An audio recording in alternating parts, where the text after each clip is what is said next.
Hello, my name is Oliver. Today I'm going to tell you a story about the end of the ancient Jewish nation.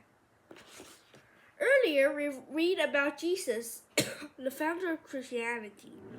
The Romans just put Jesus to death because they were afraid that the Jewish people would follow Jesus and obey him instead of obeying the rulers of Rome.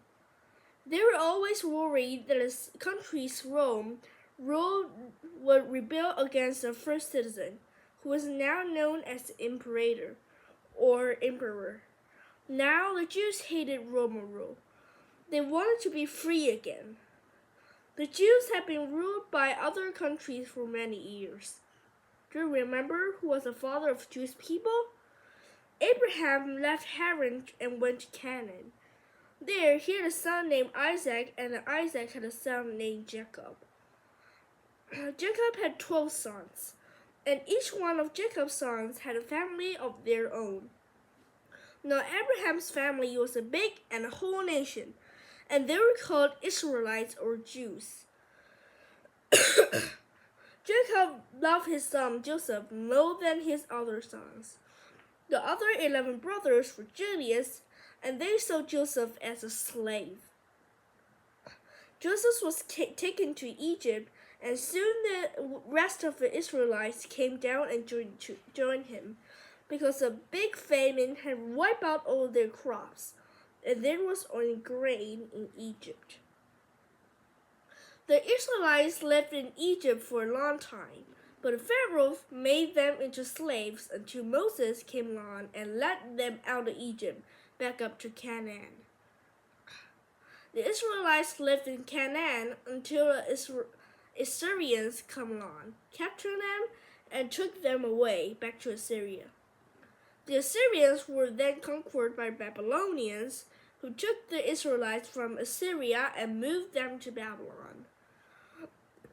Now the good king of Persia and Babylon, Cyrus the Great, gave the Jews permission to move back to their own land, back to Canaan. The Jews had been moved around the ancient world for hundreds of years. After Cyrus allowed them to go home, they hoped that they would finally get to stay in their own country and live in peace. But now they were being ruled by Rome. The Romans were telling them what to do. The Romans were forcing them to pay high taxes. Finally, the Jews refused to obey any longer. They set fire to the house of a Roman ruler of Judah. Armed groups of Jewish men attacked Roman soldiers. Fighting between the Jews and Romans in Jerusalem grew wars and wars. When the emperor in Rome heard that what was happening, he sent more Roman soldiers with orders to destroy Jerusalem, the capital city of the Jews. Jerusalem was an important city to Jews. Inside the city was a temple, the place where they worshipped God. But when the Roman soldiers attacked, they burned down the temple. Inside the temple were many beautiful decorations made of gold and silver. One ancient historian writes that when the temple burned down, the gold and silver melted and ran into cracks between the huge stone of the temple's foundation. The Roman soldiers, anxious to get this wealth, pried the stones apart with the crowbars. This completely destroyed all the temple, all the way down to its foundation.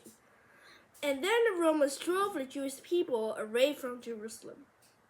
Now the Jews had no temple to worship God in, no capital city, and no country for their own. They were scattered throughout all the countries of the ancient world. The Jews didn't return to the land of Canaan until just a few years ago. Thank you for your attention.